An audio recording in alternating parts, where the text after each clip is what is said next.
안녕하세요. 인생사연들 진행자입니다. 오늘도 제 채널에 방문해주셔서 감사합니다. 2026년 4월 19일 사연 시작하도록 하겠습니다. 너 같은 반찬 냄새 찌든 거지랑은 숨도 쉬기 싫어. 남편이 그렇게 내뱉고 다른 여자 차에 올라탄 날, 저는 법원 계단에 주저앉았어요. 아줌마, 주제 파악 좀 하시고 늙었으면 조용히 비켜주세요. 그날 밤 그 여자한테서 온 문자에 저는 주먹을 꽉 쥐었습니다. 참나 10년 동안 5억을 갚아줬더니 돌아온 게 이거였어요. 근데 여러분, 그 남편이 병원장 딸 돈으로 번듯하게 차린 5층짜리 병원 있잖아요. 그 병원 문 닫게 만든 사람이 바로 저예요. 시장통에서 반찬 팔던 이 아줌마가요. 오늘의 사연 시작 전에 구독과 좋아요 눌러주시면 집안에 동기운과 행운이 가득할 겁니다. 가정법원 앞이었어요. 이혼 서류에 도장을 꾹 눌러 찍고 밖으로 나오는데 4월 바람이 얼굴을 때리더라고요. 10년이에요, 여러분. 10년을 같이 산 남자가 제 앞에 서서 뭐라고 했는지 아세요? 지훈이 양복 소매를 탁탁 털어내면서 입을 열었어요. 야, 너 진짜 징글징글하다. 너한테서 나는 이 퀴퀴한 반찬 냄새, 이제 아주 지긋지긋해. 왜 숨쉬기도 싫으니까 저리 좀 비켜. 지훈이 코를 틀어막고 헛구역질을 하더라고요. 진짜로요. 사람 앞에서 헛구역질을 한 거예요. 저는 아무 말도 못하고 서 있었어요. 다리에 힘이 쭉 빠지는데 입이 안 떨어지더라고요. 그때 법원 주차장 쪽에서 까만 벤츠가 스르륵 다가왔어요.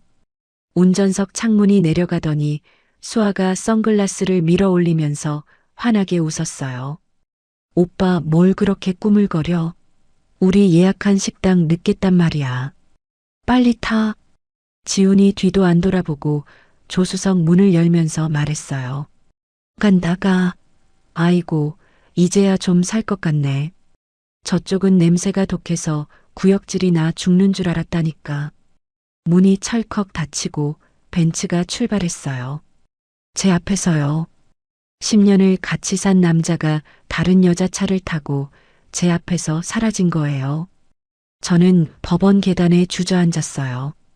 무릎이 콘크리트 바닥에 닿는데 아프지도 않더라고요.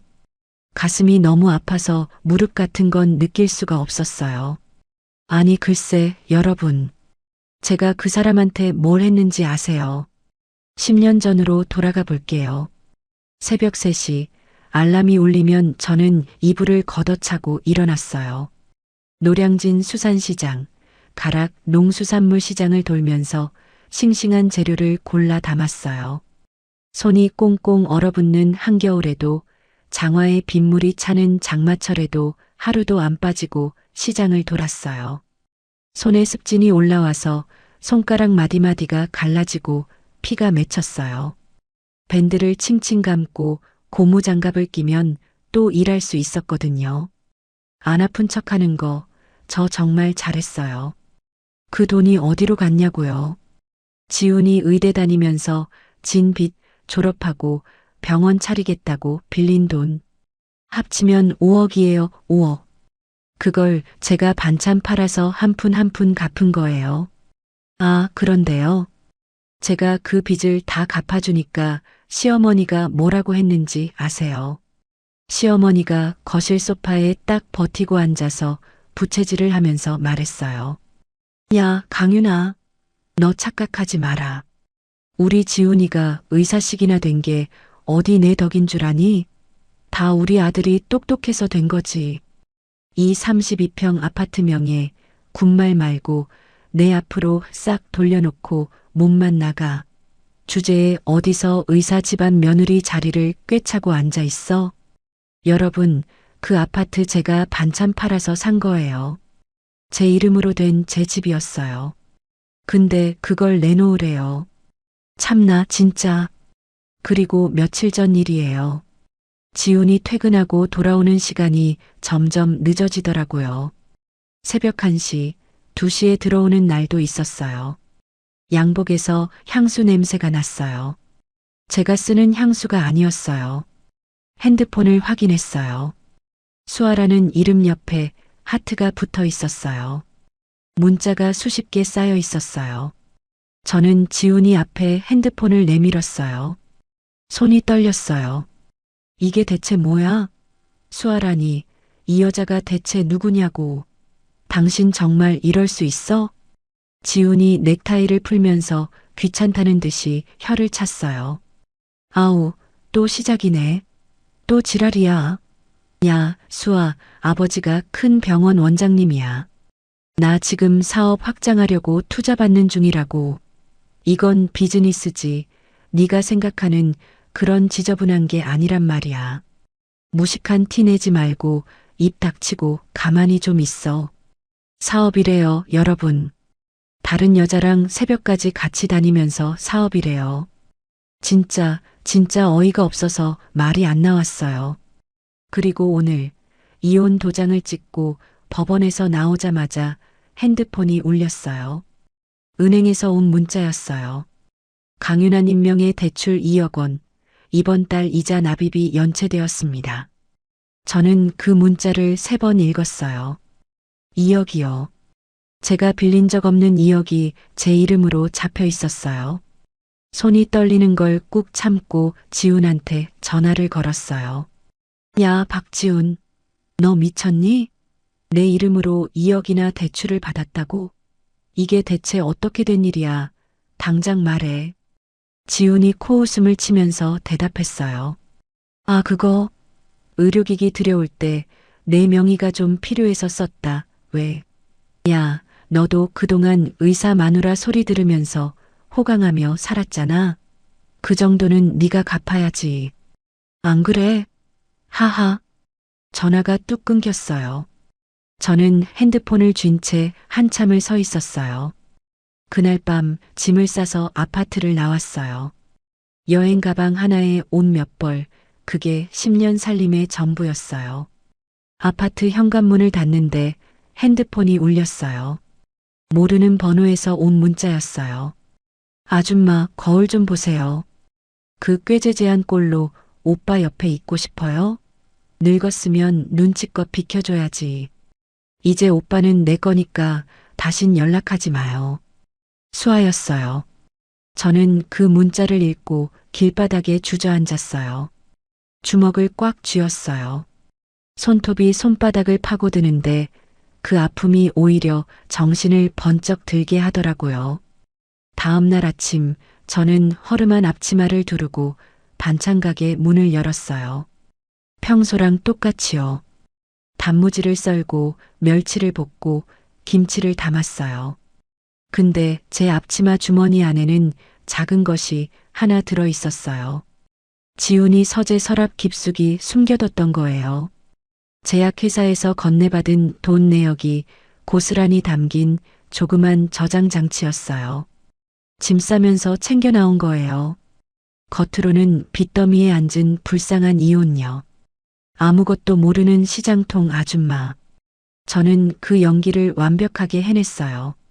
가게 구석에 걸린 깨진 거울을 봤어요. 습진으로 갈라진 손, 다크서클이 내려앉은 눈. 거울 속에 제가 저를 똑바로 쳐다보고 있었어요. 그래, 어디 한번 마음껏 날아올라 봐. 꼭대기에서 바닥으로 처박힐 때 얼마나 뼈저리게 아픈지 내가 똑똑히 가르쳐 줄 테니까. 기대해라, 박지훈.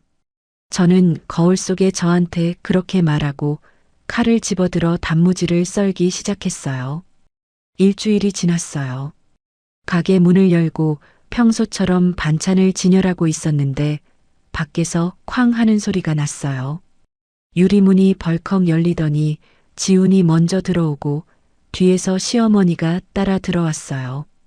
가게 안에 손님이 3분이나 계셨어요. 단골 아주머니들이 반찬을 고르고 있었는데 시어머니가 그 사이를 밀치듯 지나가면서 진열대를 탁 쳤어요. 야, 강윤아. 네가 사람이가. 시어머니가 핸드백을 카운터 위에 내던지면서 소리를 질렀어요. 우리 지훈이한테 위자료를 뜯어먹겠다고 변호사를 붙였다며. 네가 뭘 해줬다고 위자료야, 위자료가. 저는 멸치볶음통을 내려놓고 앞치마에 손을 닦았어요. 어머니, 여기 손님들 계세요. 밖에서 이야기하시죠. 지훈이 반찬 진열대 앞에 딱 버티고 서서 서류 봉투를 꺼내 들었어요. 야, 쓸데없는 소리 집어치우고 여기에 도장 찍어. 위자료 포기 각서야. 어차피 네가 받을 돈 같은 거 없어. 네가 뭔데? 손님들이 놀라서 저를 쳐다봤어요. 아니 글쎄, 여러분. 손님이 보는 앞에서 그러는 거예요. 저는 이를 꽉 깨물고 참았어요. 나 안 찍어. 나가. 그 한마디에 지훈이 눈이 뒤집혔어요. 지훈이 진열대 위에 놓인 반찬통을 팔로 쓸어버렸어요. 유리 반찬통 4~5개가 바닥에 떨어져서 와장창 깨졌어요. 멸치볶음이며 잡채며 바닥에 쏟아지고 유리 조각이 사방으로 튀었어요. 손님들이 비명을 지르면서 뒤로 물러섰어요. 시어머니가 깨진 반찬통을 발로 걷어차면서 악을 썼어요. 이깟 반찬 가게 하나 가지고 벼슬이라도 한 줄 아나. 내 아들 앞길 막기 전에 도장이나 빨리 안 찍어. 이 못된 년아. 저는 바닥에 쏟아진 반찬을 내려다봤어요. 새벽 3시에 일어나서 만든 것들이었어요. 손가락 마디가 갈라지도록 다듬고 볶고 졸인 것들이 발에 밟히고 있었어요. 주먹을 꽉 쥐었어요. 속에서 뭐가 부글부글 끓어오르는데 터뜨리면 안 됐어요. 아직 때가 아니었거든요. 그때 밖에서 또 문이 열리는 소리가 났어요. 수아였어요. 명품 가방을 팔에 걸치고 선글라스를 머리 위에 올린 채로 가게 안을 둘러보더니 코를 찡긋거렸어요. 어머, 여기 냄새 진짜 심하다. 이 반찬에서 쉰내 나는 거 아니에요. 수아가 바닥에 침을 뱉었어요. 제 가게 바닥에요. 제가 매일 아침 물걸레로 닦는 그 바닥에 침을 뱉은 거예요. 수아가 지운 팔짱을 끼면서 저를 위아래로 훑어봤어요. 오빠 피 빨아먹고 산 주제에 위자료까지 뜯어먹으려고. 참, 기생충도 이런 기생충이 없다. 진짜 어이가 없어서 진짜. 제가 피를 빨아먹었대요. 5억을 갚아준 사람한테 기생충이래요, 여러분. 저는 아무 말도 안 했어요. 입술을 꽉 깨물고 바닥만 봤어요. 지훈이 수아 어깨를 감싸면서 문 쪽으로 돌아섰어요. 각서 안 찍으면 내 꼴이 어떻게 되는지 두고 봐.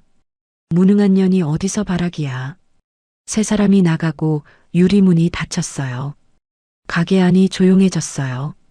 바닥에는 깨진 유리 조각이랑 엎질러진 반찬이 널브러져 있었어요. 손님들은 이미 다 나가셨어요.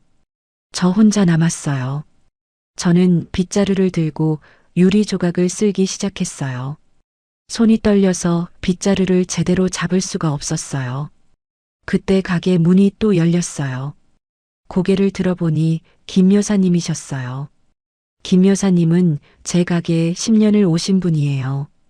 입맛이 까다롭기로 유명해서 제가 만든 반찬 아니면 젓가락도 안 대시는 분이었어요. 동네에서 모르는 사람이 없는 자산가이기도 했고요. 김 여사님이 지팡이를 짚고 가게 안으로 들어오시더니 바닥을 보고 멈춰 섰어요. 유나야, 이게 무슨 난리통이냐? 저는 빗자루를 든 채로 서 있었어요. 아무 말도 안 했는데 눈물이 뚝뚝 떨어지더라고요. 참고 참았는데 김 여사님 얼굴을 보니까 그냥 나와버렸어요. 여사님 김 여사님이 지팡이를 옆에 세워두고 제 손을 잡으셨어요. 습진으로 갈라진 제 손을 보시더니 얼굴이 확 굳어지셨어요. 앉아. 천천히 다 얘기해봐. 저는 가게 구석 의자에 앉아서 다 말씀드렸어요. 10년 동안 새벽마다 시장을 돌며 5억을 갚아준 것.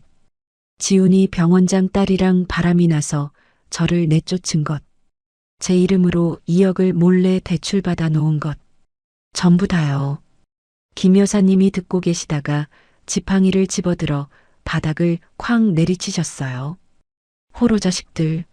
내 입맛에 맞는 반찬 만드는 이 귀한 손에 피눈물을 내게 해. 내가 그놈들 뼈도 못 추리게 만들어주마. 김 여사님 눈에 불이 켜졌어요. 저는 그 눈빛을 보면서 코끝이 시큰해졌어요.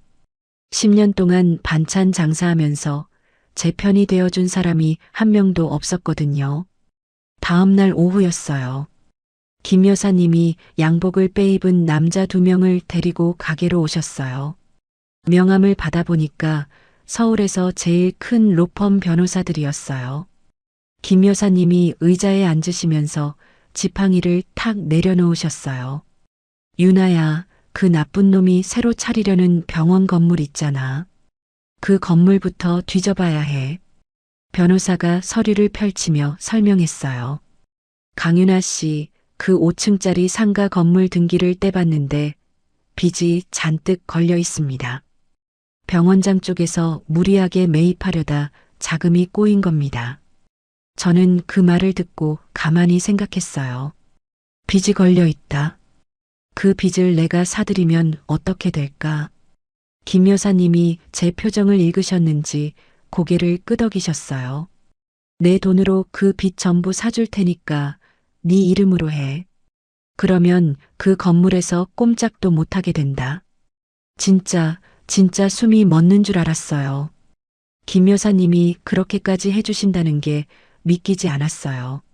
며칠 뒤 건물에 걸린 빚이 전부 제 이름으로 넘어왔어요. 서류상으로 저는 지훈이 병원 차리려는 그 건물의 빚쟁이가 된 거예요. 그리고 하나 더 했어요. 지훈이 제 이름을 도용해서 빌린 2억, 그 돈으로 산 의료 장비들을 법원에 신고해서 손 못 대게 묶어놨어요. 그 사이 지훈이랑 수아는 뭘 했냐고요. 최고급 예식장에서 샴페인 터뜨리면서 결혼식을 올렸어요. 둘이 활짝 웃으면서 축하받고 있었죠. 저는 그날 밤 가게 카운터에 앉아서 서류 뭉치를 정리했어요. 빚서류, 장비 묶어놓은 서류, 전부 빠짐없이 갖춰져 있었어요. 카운터 위 깨진 거울에 제 얼굴이 비쳤어요. 저는 입꼬리를 슬쩍 올렸어요. 박지훈, 너 지금 샴페인 마시고 있지? 많이 마셔도. 그게 내 인생 마지막 축배니까. 며칠 뒤 아침이었어요. 가게 문을 열고 콩나물을 다듬고 있는데 밖에서 누가 문을 두드렸어요. 이른 아침이라 손님이 올 시간이 아니었거든요. 문을 열었더니 남자가 하나 서 있었어요. 눈이 퀭하게 꺼져 있고 양복은 구겨질 대로 구겨져 있었어요. 며칠을 못 잔 사람 같았어요. 사모님, 저 박준호입니다. 지훈이 형 밑에서 일했던 박 선생이었어요. 지훈이 예전 병원에서 같이 일했던 후배 의사요. 얼굴이 반밖에 안 남은 것처럼 쪽 빠져 있었어요. 박 선생이 가게 안으로 들어오더니 다리에 힘이 풀렸는지 바닥에 털썩 주저앉았어요. 사모님, 저 이제 끝났습니다. 면허가 날아가게 생겼어요. 저는 물 한 잔을 떠다 주고 맞은편에 앉았어요. 무슨 소리예요? 천천히 말해봐요. 박 선생이 물컵을 두 손으로 감싸 쥐었어요. 손이 부들부들 떨리더라고요. 지훈이 형이랑 병원장님이 환자들한테 싸구려 부품을 넣었어요. 중국에서 떼어온 불량품을요. 겉포장만 바꿔서 비싼 거라고 속이고 수술한 거예요. 저는 숨이 턱 막혔어요. 여러분, 사람 몸에 들어가는 거예요. 관절이 안 좋아서 수술 받으러 온 할머니, 할아버지 몸에 싸구려 불량품을 집어넣은 거라고요. 그게 진짜예요. 박 선생이 고개를 떨구면서 말했어요. 진짜예요. 저도 수술에 들어갔었으니까요. 근데 부작용이 터지기 시작하니까 지훈이 형이 전부 제 탓으로 돌렸어요. 수술 기록도 제 이름으로 바꿔놓고 저한테 전부 뒤집어 씌운 거예요. 박 선생이 구겨진 양복 안주머니에서 서류 뭉치를 꺼냈어요. 수술 기록지 원본이었어요. 날짜, 환자 이름, 사용한 부품 이름까지 전부 적혀 있었어요. 이게 원본이에요. 지훈이 형이 바꿔치기 하기 전에 제가 복사해 둔 거예요. 사모님, 저 이것밖에 없어요. 이거 없으면 저는 진짜 끝이에요. 저는 그 서류를 받아들었어요. 손끝이 차가워지더라고요. 지훈이 한 짓이 불륜이나 돈 문제가 아니었어요. 사람 목숨을 가지고 장난을 친 거였어요.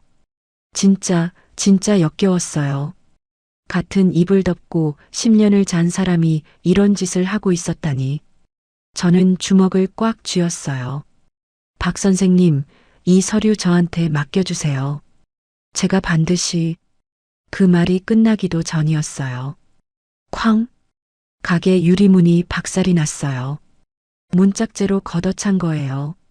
남자 셋이 들어왔어요. 몸집이 크고 눈이 사나운 놈들이었어요. 용역 깡패들이었어요. 맨 앞에 선 놈이 가죽 점퍼 주머니에 손을 찔러 넣은 채 저를 내려다봤어요. 아줌마, 박 원장님이 전하는 말 있어. 얌전히 입 다물고 있으래. 쓸데없는 짓 하면 이 가게에 불이 날 수도 있다고. 박 선생이 벌떡 일어나면서 소리쳤어요. 이 사람들이 누구, 형이 보낸 거야. 형이. 깡패 하나가 박 선생의 멱살을 움켜쥐더니 벽으로 밀어붙였어요. 박 선생의 등이 선반에 부딪히면서 반찬통들이 와르르 쏟아졌어요. 닥쳐, 이 새끼야. 또 다른 놈이 제 쪽으로 다가왔어요.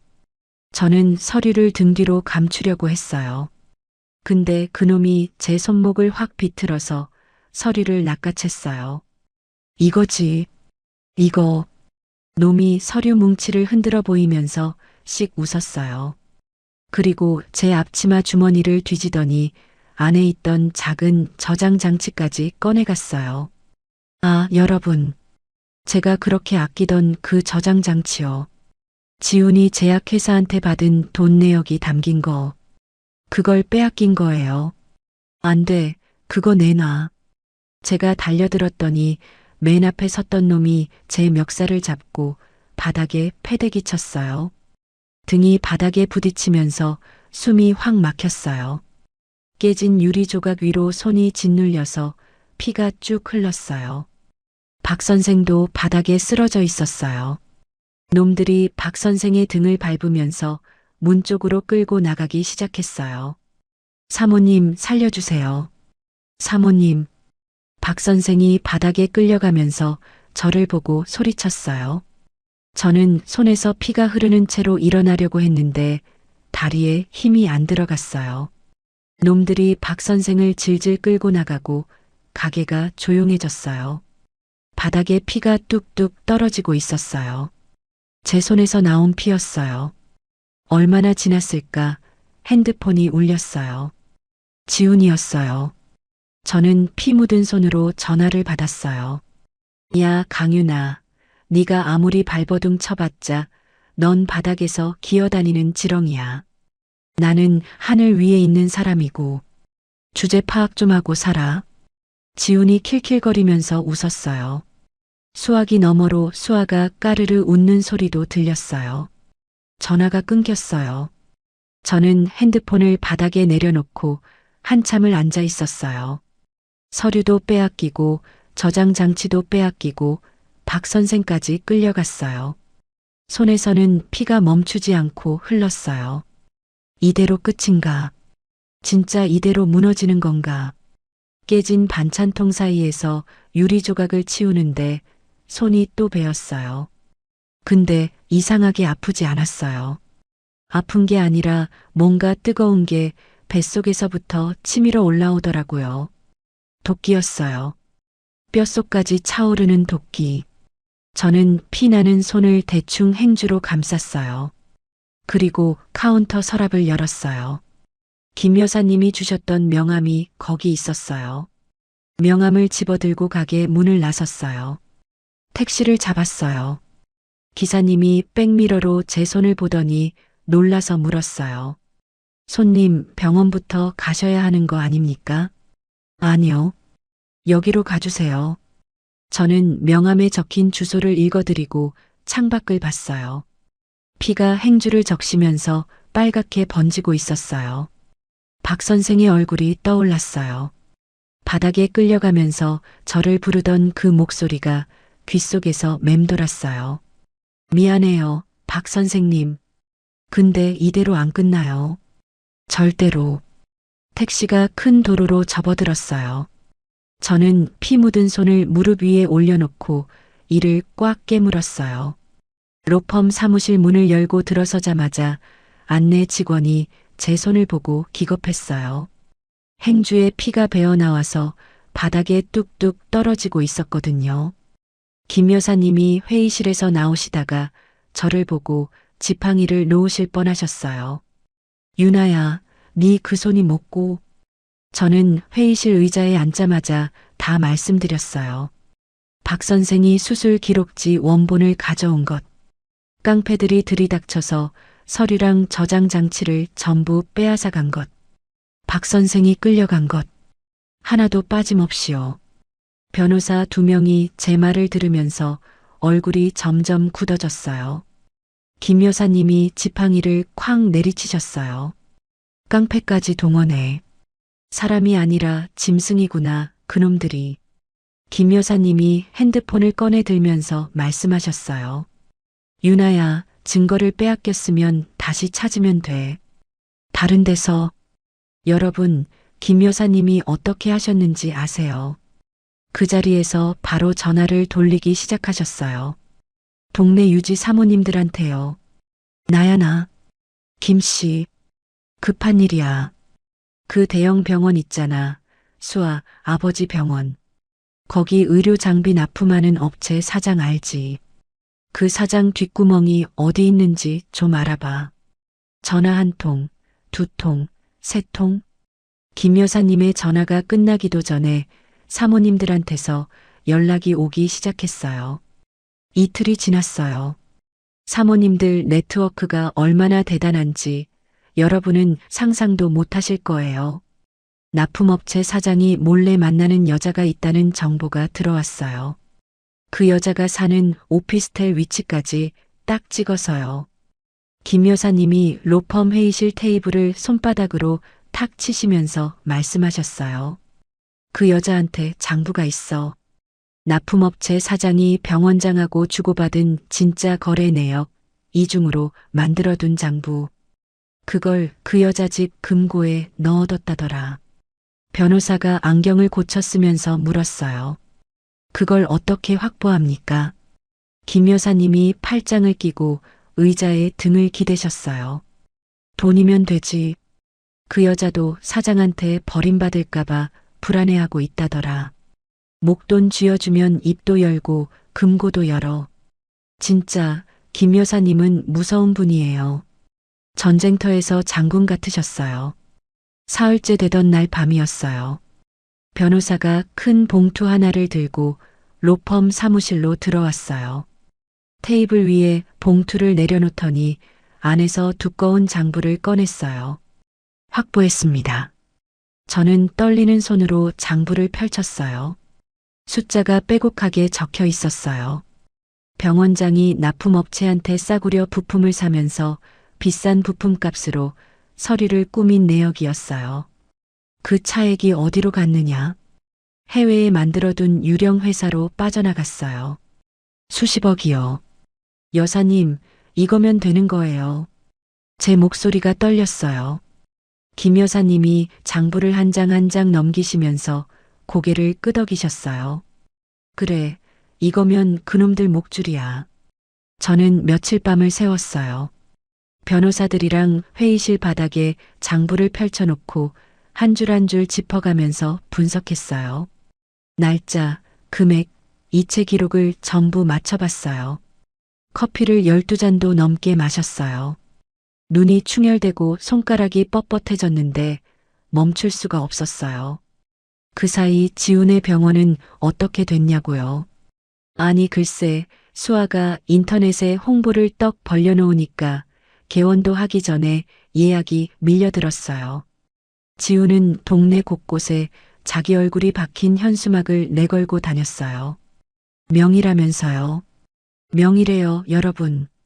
싸구려 불량품 넣은 사람이 명의래요. 참나. 저는 매일 밤 병원 맞은편 카페에 앉았어요.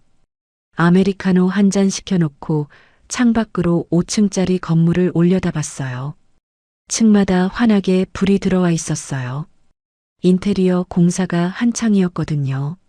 저 안에서 지훈이 뭘 하고 있을지 뻔했어요.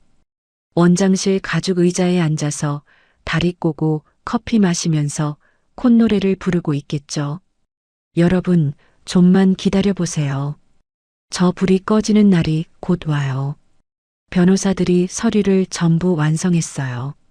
제 이름을 도용해서 빌린 2억 대출금을 근거로 의료 장비를 묶어놓은 서류. 건물 빚쟁이로서 당장 돈을 갚으라고 요구할 수 있는 서류. 전부 빈틈없이 갖춰졌어요.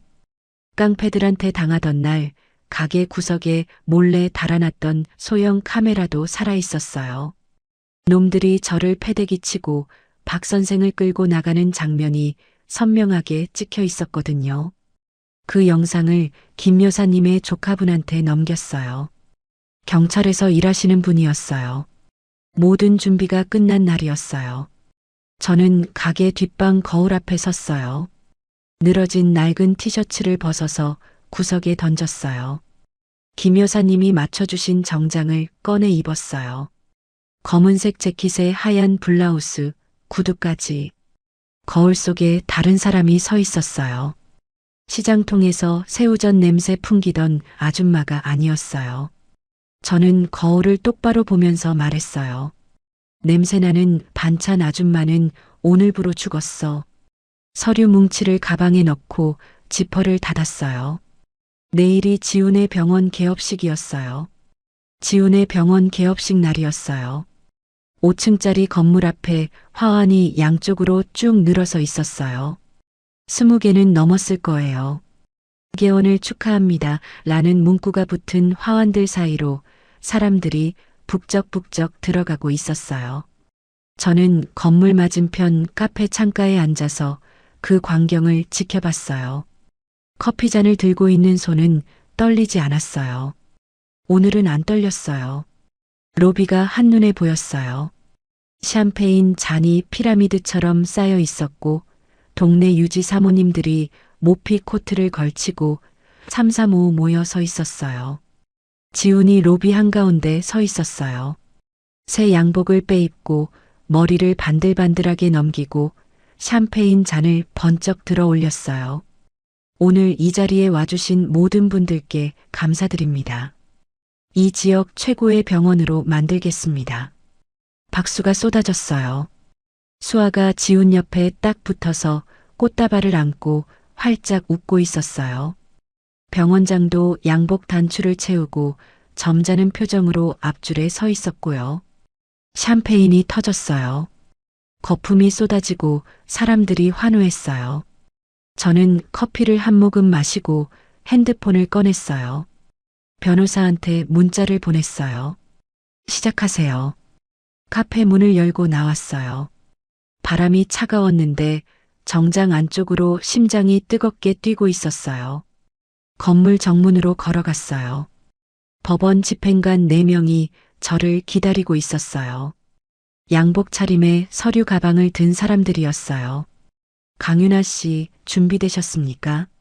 저는 고개를 끄덕였어요. 로비 안으로 들어갔어요. 사람들 사이를 지나가는데 향수 냄새랑 샴페인 냄새가 뒤섞여 있었어요. 그때 로비 벽에 걸린 대형 화면이 지지직거리면서 화면이 바뀌었어요.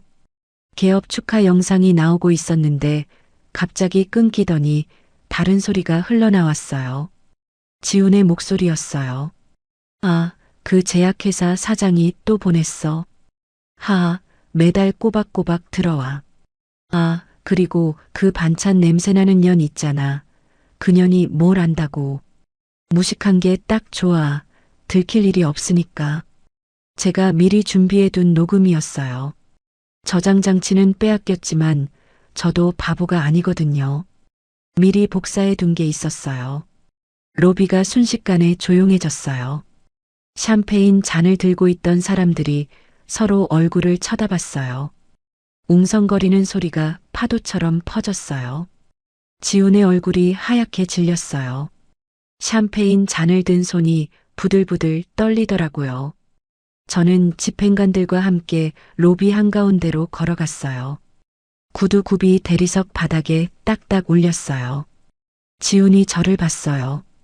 눈알이 튀어나올 것처럼 커졌어요. 어떻게 네가 여기에? 저는 가방에서 서류 뭉치를 꺼냈어요. 그리고 지훈 앞에 탁 내밀었어요. 축하해, 박지훈. 네가 서 있는 이 건물, 빚이 전부 내 이름으로 넘어와 있어. 그리고 저기 보이는 비싼 장비들 있지. 그것도 전부 묶여 있어. 내 이름으로. 서류가 지훈의 가슴팍에 부딪히고 바닥에 흩어졌어요. 지훈이 서류를 내려다보면서 입을 벌렸다 닫았다 했어요. 말이 안 나오는 거예요. 집행관들이 움직이기 시작했어요. 한 명이 수술실 문을 열었어요. 또 한 명이 로비에 놓인 비싼 장비에 다가갔어요.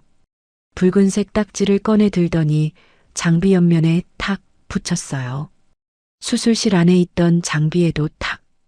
원장실 문을 열고 들어가서 가죽 의자에도 탁. 여러분, 그 붉은 딱지가 뭔지 아시죠? 손대지 마시오. 라고 적힌 딱지예요. 저거 붙으면 손도 못 대는 거예요. 층마다 올라가면서 딱지를 붙이니까 5층 건물 전체가 붉은색 딱지 천지가 됐어요.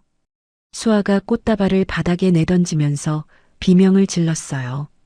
뭐야 이게? 아빠한테 전화해. 빨리 경찰 불러서 이 미친년 끌어내. 수아가 핸드폰을 꺼내 들었는데 아무도 안 도와줬어요. 사모님들이 하나둘 슬금슬금 자리를 피하기 시작했거든요. 김 여사님한테 이미 얘기를 다 들은 분들이었어요.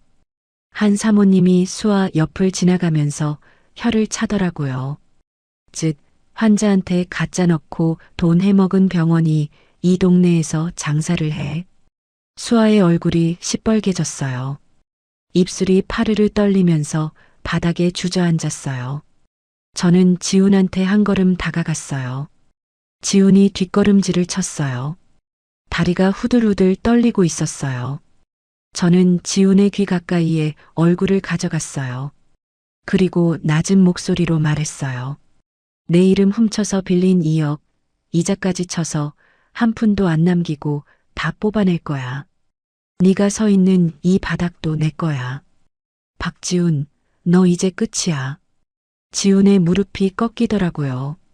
양복 바지 무릎이 대리석 바닥에 닿았어요. 샴페인 잔이 손에서 미끄러져 바닥에 떨어지면서 산산조각이 났어요. 수아가 바닥에 앉은 채로 울면서 악을 썼어요. 아빠가 가만 안 둘 거야. 두고 봐. 너 진짜 끝장이야. 저는 수아를 내려다보면서 아무 말도 안 했어요. 말할 필요가 없었어요.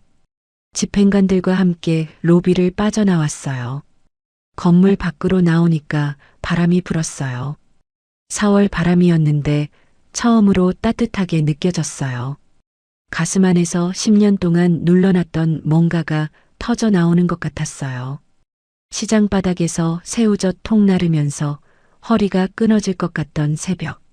습진 걸린 손으로 멸치를 볶으면서 눈물을 삼키던 밤. 그게 전부 한꺼번에 쏟아져 나오는 기분이었어요. 저는 길가에 서서 가슴을 쓸어내렸어요. 숨을 크게 들이쉬고 내쉬었어요. 그때 핸드폰이 울렸어요. 공장 반장님이었어요.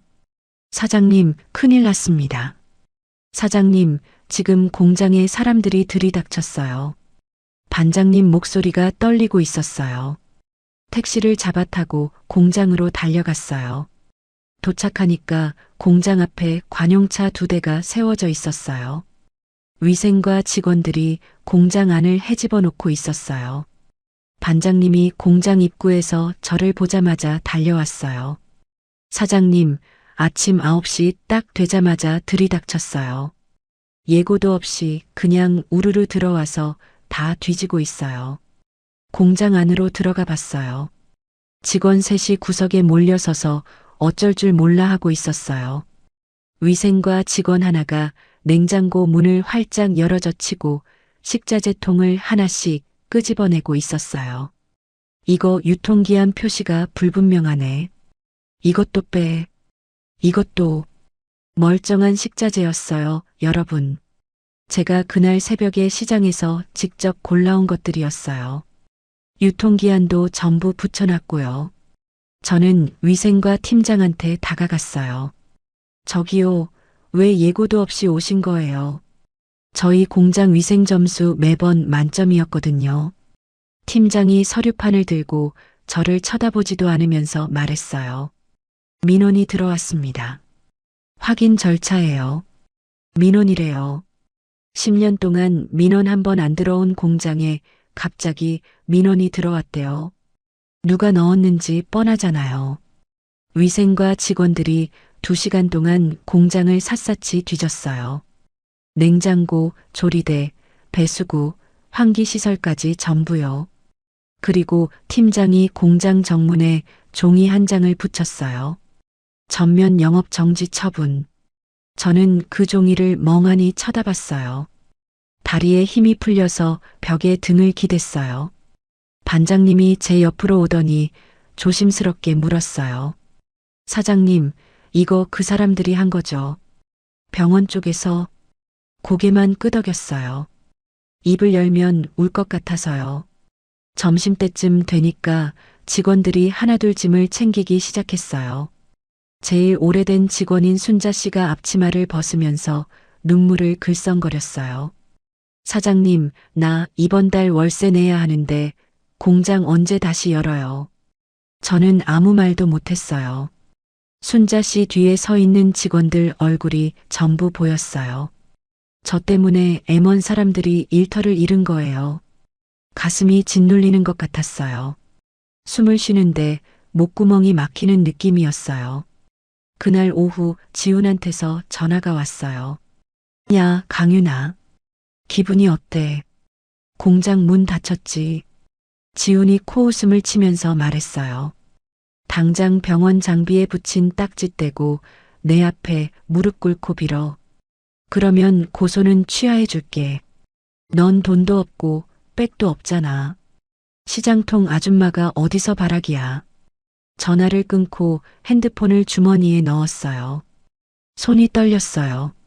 분노 때문인지 무서움 때문인지 모르겠었어요. 엎친 데 덮친 격이었어요. 지훈이 비싼 변호사를 사서 저를 경찰에 고소했더라고요. 전 남편의 재산을 노리고 서류를 위조해서 영업을 방해한 사기꾼이라고요. 여러분, 제가 사기꾼이래요. 5억 갚아주고 2억 빚 뒤집어 쓰고 깡패한테 맞은 사람이 사기꾼이래요. 진짜 말이 안 나오더라고요. 지역 신문에도 기사가 떴어요. 돈에 눈먼 전처, 전도 유망한 의사개업식에서 난동. 제 이름은 안 나왔지만 동네 사람들은 다 알아요. 반찬 가게 하는 강윤아라는 거. 그 기사가 나간 다음 날 굳게 닫힌 공장 앞에 수아가 나타났어요. 핸드폰을 들고 공장 셔터를 찍어대면서 킥킥거렸어요. 어머, 반찬에서 쉰내 나더니 결국 망했네. 간방 가서 콩밥이나 실컷 드세요. 이 천박한 년아. 수아가 셔터 앞에서 브이를 하면서 사진을 찍었어요. 제 공장 앞에서요. 영업 정지 딱지가 붙은 제 공장 앞에서 웃으면서 사진을 찍은 거예요. 저는 공장 안에서 창문 너머로 그 꼴을 봤어요. 주먹을 꽉 쥐었다가 폈어요. 지금 나가서 머리채를 잡으면 제가 지는 거였어요. 참았어요. 이를 깨물고 참았어요. 며칠 뒤 경찰서 출석 날이 왔어요. 정문 앞에 기자들이 깔려 있었어요. 제가 택시에서 내리자마자 카메라 플래시가 터지기 시작했어요. 강윤아 씨, 전 남편 재산을 노린 거 맞습니까? 서류 위조 혐의에 대해 한 말씀 해주세요. 기자들이 마이크를 들이밀면서 소리쳤어요. 사방에서 플래시가 터지는데 눈앞이 하얘지면서 다리가 휘청거렸어요. 바닥에 쓰러질 뻔한 순간 누가 제 팔을 잡아줬어요. 강윤아 씨, 괜찮습니다. 저희가 있습니다. 변호사였어요. 김 여사님이 붙여주신 변호사가 제 팔을 잡고 기자들을 해치면서 경찰서 안으로 들어갔어요. 조사실 문을 열었어요. 안쪽에 김 여사님이 앉아 계셨어요. 지팡이를 옆에 세워두고 등을 꼿꼿이 세우고 계셨어요. 김 여사님이 저를 보시더니 단호하게 고개를 끄덕이셨어요. 변호사 3명이 나란히 서서 저를 바라봤어요. 눈빛이 단단했어요. 저는 이를 꽉 깨물었어요. 입술 안쪽에서 피 맛이 났어요. 무너지면 안 돼요. 여기서 무너지면 지훈이 이기는 거예요. 수아가 이기는 거예요. 공장 직원들이 길바닥에 나앉는 거예요. 저는 조사실 의자에 앉으면서 등을 똑바로 폈어요. 시작하죠.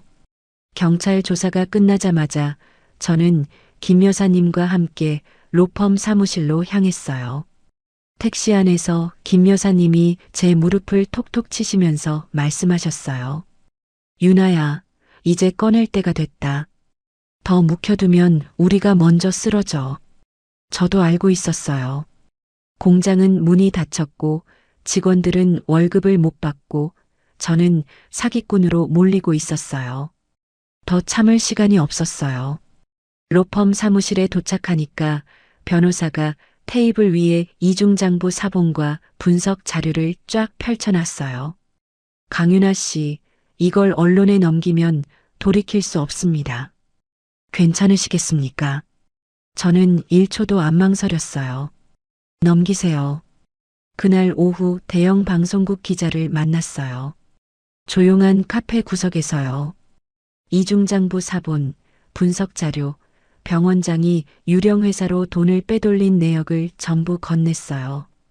기자가 자료를 넘기면서 눈이 점점 커지더라고요. 이게 전부 사실입니까? 전부 사실이에요. 환자들 몸에 싸구려 불량품을 넣고 그 차액을 수십억씩 빼돌렸어요. 기자가 자료를 가방에 넣으면서 고개를 끄덕였어요. 며칠만 주십시오. 제대로 터뜨리겠습니다. 그 사이 김 여사님도 가만 안 계셨어요. 동네 큰손 사모님들을 전부 불러 모으셨어요. 김 여사님 집 거실에 12명이 둘러앉았다고 하더라고요. 김 여사님이 테이블을 탁 치시면서 말씀하셨어요. 그 병원 원장놈들이 우리한테 뭘 한 줄 알아? 우리 몸에 싸구려 고철을 넣었어. 가짜를 넣고 진짜 값을 받아 처먹은 거야. 사모님들이 술렁거렸어요. 그 병원에서 수술 받으신 분도 계셨거든요. 뭐라고? 내가 작년에 거기서 수술 받았는데. 나도 거기서 했어.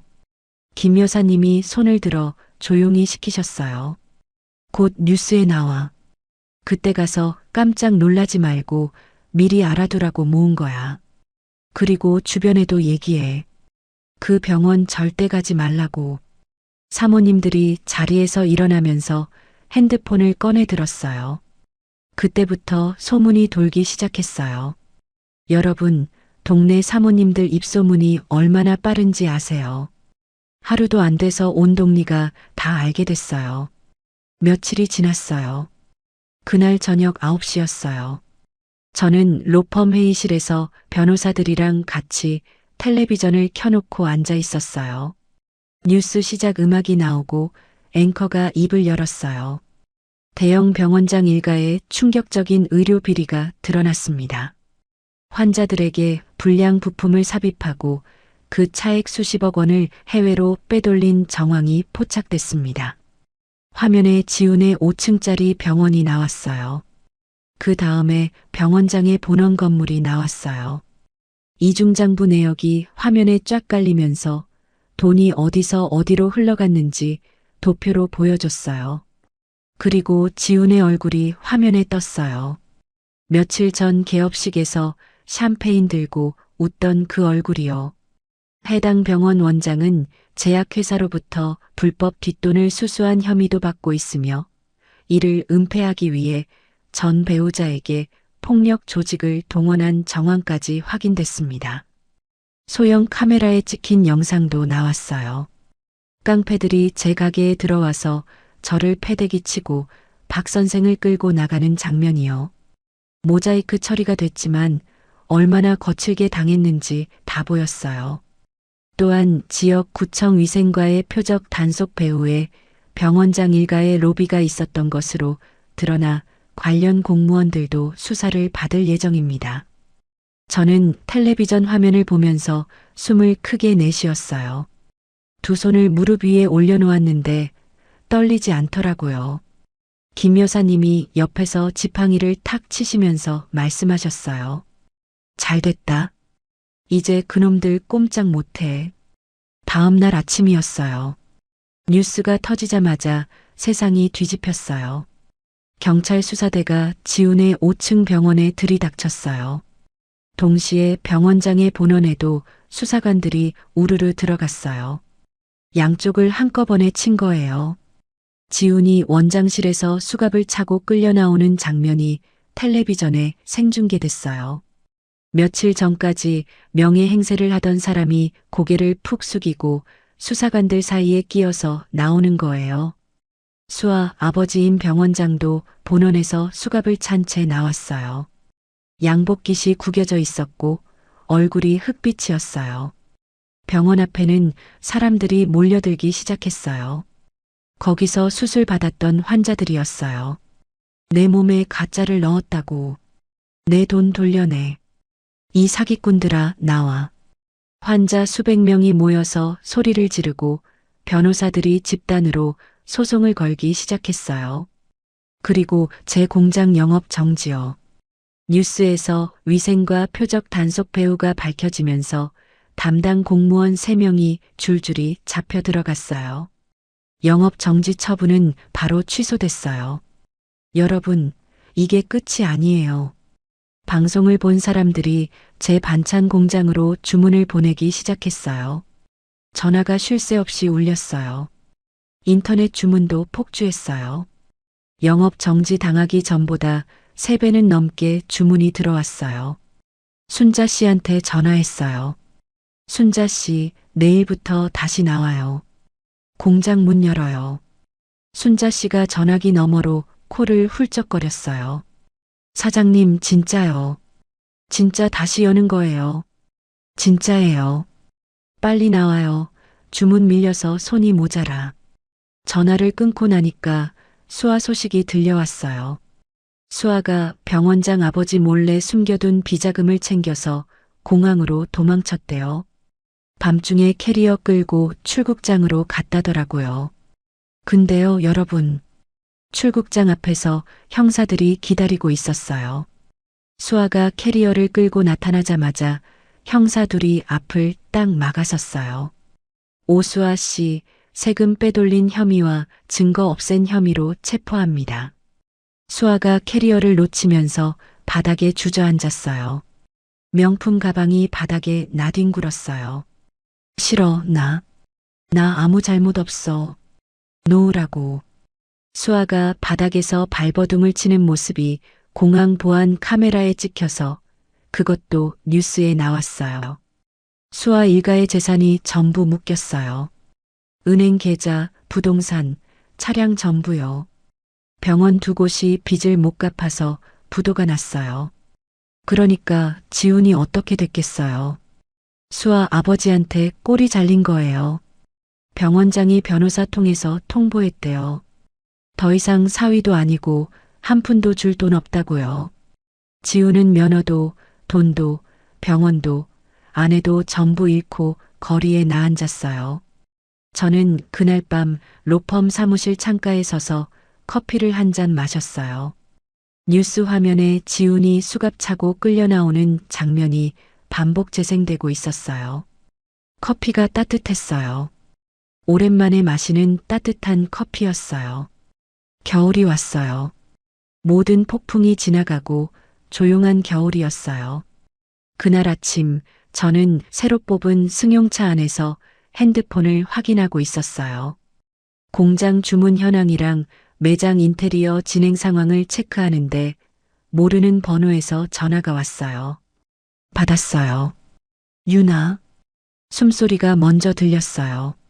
그 다음에 콧물 섞인 목소리가 흘러나왔어요. 지훈이었어요. 유나, 나야. 나 지훈이야. 저는 핸드폰을 귀에 대고 가만히 있었어요. 아무 말도 안 했어요. 내가 미쳤었어. 진짜 미쳤었어. 유나, 나 지금 끼니를 못 때우고 있어. 고시원 월세도 밀려서 쫓겨나게 생겼고 막노동 나가도 정가자라고 안 써줘. 유나, 제발 밥 한 끼만. 밥 한 끼만 사줘. 진짜 굶어 죽을 것 같아. 지훈이 울었어요. 전화기 너머로 흐느끼는 소리가 들렸어요. 콧물 훌쩍거리는 소리, 목이 꺾이는 소리까지 전부 들렸어요. 여러분, 제가 어떤 기분이었을 것 같아요. 10년 동안 새벽 3시에 일어나서 시장을 뛰었어요. 손이 갈라지도록 반찬을 만들었어요.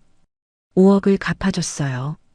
그랬더니 반찬 냄새 찌든 거지라고 헛구역질을 하던 사람이에요. 제 이름으로 2억을 몰래 빌려놓고 호강값이라고 웃던 사람이에요. 깡패를 보내서 저를 바닥에 패대기 치던 사람이에요. 그 사람이 지금 전화기 너머에서 밥 한 끼만 사달라고 울고 있었어요. 저는 코끝으로 웃음이 나왔어요. 참으려고 했는데 안 되더라고요. 어쩌니 박지훈, 너 같은 정가자 거지는 내 건물에 발도 못 들인다. 전화를 끊었어요. 가볍게요. 손가락 하나로 통화 종료 버튼을 톡 눌렀어요.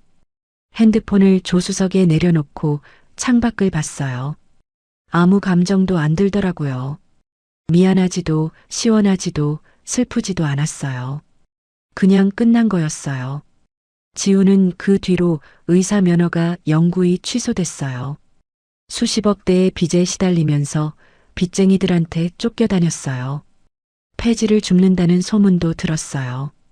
어디서 뭘 하고 있는지 저는 관심 없었어요. 봄이 오기 직전이었어요. 저는 5층짜리 상가 건물 앞에 서 있었어요.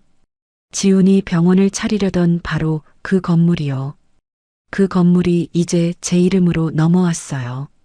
빚을 전부 갚고 절차를 밟고 등기를 새로 쳤어요. 서류에 찍힌 이름이 강윤아였어요. 시장 바닥에서 반찬 팔던 강윤아가 건물주가 된 거예요. 여러분, 진짜예요. 제가 건물주가 됐어요. 1층과 2층에는 제 이름을 내건 대형 반찬 본점을 열었어요. 간판이 올라가는 날 김 여사님이 제일 먼저 오셨어요. 지팡이를 짚고 매장 안을 한 바퀴 둘러보시더니 고개를 끄덕이셨어요. 유나야, 잘했다. 이게 네 자리야. 김 여사님 뒤로 사모님들이 줄줄이 들어오셨어요. 매장이 꽉 찼어요. 첫날부터 반찬이 동이 날 정도였어요. 순자 씨가 앞치마를 매면서 웃었어요. 사장님, 이거 다 팔리면 내일 새벽에 또 시장 가야 하는 거 아니에요. 가야지. 가야 하는데 이제는 내가 안 가도 돼. 순자 씨가 가줄 거잖아. 순자 씨가 손사래를 치면서 웃었어요. 직원들이 다 같이 웃었어요. 그 웃음소리가 매장 안에 꽉 차더라고요. 주말이 됐어요. 저는 건물 3층 문을 열었어요. 새로 인테리어를 끝낸 의원이었어요. 박 선생이 가운을 입고 서 있었어요. 예전에 퀭하게 꺼졌던 눈이 아니었어요. 등도 펴지고 얼굴에 혈색이 돌아와 있었어요. 사모님, 저 이거 진짜 받아도 되는 겁니까? 박 선생님, 여기서 제대로 된 의사 노릇하세요. 아픈 사람 고쳐주는 진짜 의사요. 박 선생이 고개를 숙이면서 입술을 꽉 깨물었어요. 한참을 그러고 있다가 고개를 들었는데 눈이 빨갛게 젖어 있었어요. 꼭 그러겠습니다. 꼭요. 저녁에는 5층 회의실에 밥상을 차렸어요. 김 여사님, 박 선생, 변호사들, 공장 직원들까지 전부 불렀어요. 제가 직접 고기를 구웠어요. 김 여사님이 고기 한 점을 드시더니 지팡이로 바닥을 톡 치셨어요. 유나야, 네 손맛은 여전하다. 이 맛 때문에 내가 10년을 다닌 거야. 다들 웃으면서 밥을 먹었어요. 고기 굽는 소리, 수저 부딪히는 소리, 웃음소리가 섞였어요. 저는 고기를 뒤집으면서 사람들 얼굴을 하나하나 봤어요. 김 여사님, 박 선생, 순자 씨, 변호사들. 저를 도와준 사람들이었어요. 제가 무너질 때 손 잡아준 사람들이었어요. 밥상머리가 이렇게 따뜻한 거였구나. 진짜 오랜만에 느끼는 온기였어요. 식사가 끝나고 다들 돌아간 뒤 저는 빈 회의실에 혼자 앉아 있었어요. 창밖으로 가로등 불빛이 보였어요. 화장실에 가서 거울을 봤어요. 습진이 가라앉은 손, 다크서클이 옅어진 눈. 정장을 입고 서 있는 제가 거울에 비쳤어요. 10년 전에 새벽 시장을 누비던 그 사람이랑 같은 사람이 맞나 싶었어요. 이제 진짜 내 인생의 시작이네. 거울 속에 제가 웃고 있었어요. 편안하게요. 건물을 나와서 주차장으로 걸어갔어요. 승용차 문을 열고 시동을 걸었어요. 히터에서 따뜻한 바람이 나왔어요. 도로로 나서니까 바람이 불어왔어요. 겨울이 끝나가는 바람이었어요. 곧 봄이 오겠다 싶었어요. 저는 엑셀을 밟았어요. 탁 트인 도로 위로 가로등이 쭉 이어져 있었어요. 하나씩 지나칠 때마다 불빛이 얼굴을 스치고 지나갔어요. 백미러는 안 봤어요. 뒤에 뭐가 있든 상관없었어요. 앞만 보고 달렸어요. 여러분, 강윤아 씨의 이야기가 잘 들으셨나요? 10년 동안 새벽 시장을 누비면서 손이 갈라지도록 반찬을 만들었던 사람. 남편 빚 5억을 갚아줬더니 반찬 냄새 찌든 거지라는 소리를 들었던 사람. 그 사람이 결국 자기 이름이 걸린 건물 앞에 서서 자기 가게 문을 열었어요. 세상에 공짜는 없더라고요. 남의 피눈물을 밟고 올라간 사람은 결국 그 높이만큼 떨어지게 돼 있었어요. 반대로 바닥에서 이를 악물고 버틴 사람한테는 반드시 다시 일어설 날이 오더라고요. 근데 여러분, 저는 이 이야기에서 강윤아 씨보다 더 기억에 남는 게 하나 있어요. 김 여사님이에요. 10년 동안 반찬 사드시면서 묵묵히 단골이 되어주셨던 그분이 가장 힘든 순간에 손을 내밀어 주셨잖아요. 결국 사람을 살리는 건 사람이에요. 평소에 성실하게 진심을 다해 살아온 시간은 절대 배신하지 않더라고요. 그 시간들이 쌓여서 나를 도와줄 사람을 만들어주는 거예요. 오늘 이 이야기 들으시면서 혹시 지금 힘든 시간을 보내고 계신 분이 있다면 이 한마디만 드리고 싶어요. 바닥이라고 느껴질 때가 진짜 시작이에요. 거기서 포기하지만 않으면 반드시 길이 열립니다. 이야기를 끝까지 들어주신 분이 계시다면 잘 들었다고 댓글 하나만 남겨주세요. 항상 다채롭고 재밌는 이야기 들고 올 수 있도록 노력하는 채널이 되겠습니다. 항상 좋은 일만 가득하시길 바랍니다. 오늘도 사연 끝까지 들어주신 시청자 여러분 정말 감사합니다. 오늘 사연 이야기 어땠는지 댓글로 알려주시면 정말 감사하겠습니다. 오늘도 좋은 하루 보내시길 바라겠습니다.